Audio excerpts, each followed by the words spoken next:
وعلیکم السلام ورحمۃ اللہ۔ آپ نے توصیف احمد راشدی کا ذکر کیا ہے، کچھ معلومات میرے پاس بھی ہیں۔ یہ شروع میں بہت زیادہ ان دو روایتوں کو بیان کرتا تھا کہ نبی علیہ السلام کی قبر کے اوپر صلاۃ والسلام پڑھو تو نبی علیہ السلام خود سنتے ہیں، جواب دیتے ہیں، اور جو دور سے پڑھا جائے اس کو فرشتے پہنچاتے ہیں، اللہ نے کچھ فرشتے چھوڑے ہوئے۔ اس دوسری روایت کو آج کل علی انجینئر بھی بہت زیادہ بیان کرتا ہے کہ جہاں بھی صلاۃ والسلام پڑھو وہاں پہنچا دیا جاتا ہے، قبر میں پہنچا دیا جاتا ہے۔ تو میرے بھائیوں، یہ دونوں روایتیں منکر روایتیں ہیں، جھوٹی روایتیں ہیں، مشرکانہ روایتیں ہیں، دونوں روایتیں مشرکانہ ہیں۔ تو اس انداز ہے جب توصیف احمد راشدی کے شرک کے اوپر انگلی رکھی گئی تو کچھ عرصے بعد اس نے کہنا شروع کر دیا کہ ہاں، یہ جو قبر کے اوپر آ کے صلاۃ والسلام پڑھنے والی روایت ہے یہ صحیح نہیں ہے، اس کو وہ مان گئے۔ اچھی بات ہے بھائی، جو بھی چیز مان جائے اچھی چیز ہوتی ہے، لیکن ماننے کے ساتھ ساتھ جو دوسری مشرکانہ روایت تھی کہ فرشتوں کے ذریعے پہنچایا جاتا ہے، اس کے اوپر پہلے سے زیادہ زور دینا شروع کر دیا کہ وہاں تو بھائی کہتے ہیں ہمارا ایمان ہے۔ جب حدیث میں آگے وہ بتایا گیا حدیث منکر ہے، مشرکانہ روایت ہے، قرآن کے خلاف روایت ہے، اور قرآن میں تو آتا ہے وَإِلَى اللَّهِ تُرْجَعُ الْأُمُورُ، تمام معاملات اللہ کی طرف رجوع کرتے ہیں۔ وَيُرْجَعُ الْأُمْرُ كُلُّهُ، اس طرح کا الفاظ استعمال کر کے مالک نے بالکل اس کو گویا بریکٹ کے اندر بند کر دیا کہ کہیں خبردار یہ نہ کہنا کہ ٹھیک ہے باقی اعمال تو اللہ کے یہاں پیش ہوتے ہیں، لیکن صرف بیچ میں ایک درود و صلاۃ والسلام کے اعمال یہاں پیش ہوتے ہیں، جس طرح اہل حدیثوں کا عقیدہ ہے۔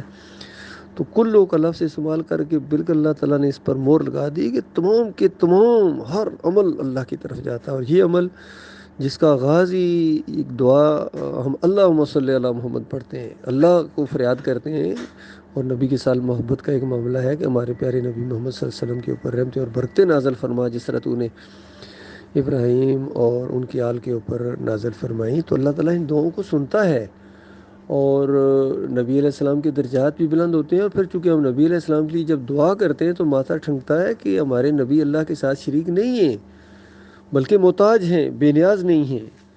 تو اس طریقے سے اس شرک کا رد ہو جاتا ہے۔ یہ توحید کی سب سے بڑی دعا ہے، اللہم صلی علی محمد۔ اگر کوئی غور کرے تو سب سے بڑا شرک کا رد میں یہ حدیث ہے۔ تو یہ بات ان کی سمجھ میں نہیں آتی ہے، نہ علی انجینئر کی سمجھ میں آتی ہے، نہ توصیف راشدی کی سمجھ میں آتی ہے۔ اس شرک کے اوپر یہ بالکل ڈٹے ہوئے ہیں۔ تو یہ توصیف راشدی یہاں بحرین میں 5-6 مہینے کے بعد یہ چکر لگاتے ہیں، ان کی بیگم بھی آتی ہے، خواتین کے اندر کافی یہ فنڈز وغیرہ اکٹھے کرتے ہیں، مال کا چکر ہے چونکہ پیسہ اکٹھا کرتے ہیں دونوں میاں بیوی۔ تو ایک پروگرام کے اندر ہمارے ساتھی گئے اس مسجد کے اندر جہاں یہ پروگرام تھا۔ مجھے تو خیر یہ منع کر دیتے ہیں کہ ارشد کو نہ لانا ساتھ۔ تو وہ ہمارے ساتھیوں گئے تو سوال جب ان سے کیے تو اس کو بتایا، تو بہرحال اس پر وہ زور دے رہا تھا کہ نہیں فرشتے پہنچاتے ہیں۔ اور پھر ہمارے ساتھیوں نے ایک سوال کیا کہ اجرت کے معاملے میں، چونکہ آپ اجرت لیتے ہیں دین کے اوپر، تو ایک دم گھبرا گیا، ٹانگیں کانپنا شروع ہو گئی، پیلا زرد ہو گیا، ساتھی بتاتے ہیں، اور ساتھ ہی کہتا ہے کہ وہ اجرت جائز ہے، یہ نہیں فلاں کتاب پڑھ لو، فلاں کتاب۔ ان کا بھی فلاں کتاب کیا پڑھ لو، آپ تو ہر جگہ قرآن اور حدیث بیان کرتے ہیں، یہاں کوئی حدیث تو پیش کریں جو اجرت کے لینے کی۔ نہیں نہیں نہیں، وہ میں نے بتا دیا، وہ فلاں کتاب پڑھ لو۔ تو اس طرح ہمارے ساتھی کہہ رہے تھے کہ بالکل اس کے اندر کوئی دلیل نہیں تھی اس کے پاس، بات ایک دم گھبرا سا گیا تھا۔ اندازہ لگے یہ ہوتا ہے جب انسان جھوٹ کے اوپر قائم ہو جائے، شرک کے اوپر قائم ہو جائے، حرام خوری کے اوپر قائم ہو جائے، تو پھر وہ مومنوں کے سامنے نہیں ٹھہر سکتا ہے۔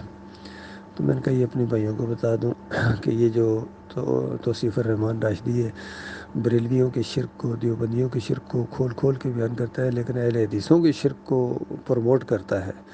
یہی معاملہ ڈاکٹر ذاکر نائک کا ہے کہ ہندوؤں کے شرک کو کھول کھول کے بیان کرنا، سکھوں کے اور عیسائیوں کے شرک کو، اور جب مسلمانوں کا شرک اس کے سامنے رکھا جاتا ہے تو وہاں ٹانگیں اس کی کانپنا شروع ہو جاتی ہیں۔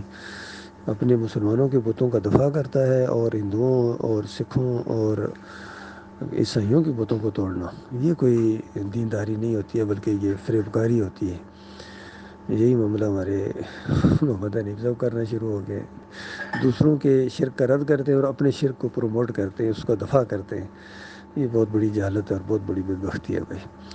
اس کے بارے میں گویا اللہ تعالیٰ کی کتاب کی وہ جو آیت ہے نا، ایسے لوگوں کے اوپر فٹ ہوتی ہے، افتؤمنون ببعض الکتاب وتکفرون ببعض، کتاب کے کچھ حصے کو مانتے ہو اور کچھ حصے کو نہیں مانتے ہو؟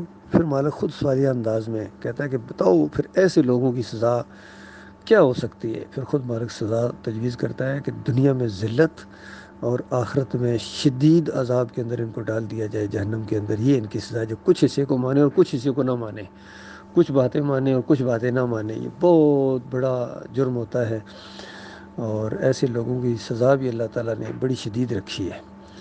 اللہ تعالیٰ اس خوفناک انجام سے اپنی پناہ میں رکھے.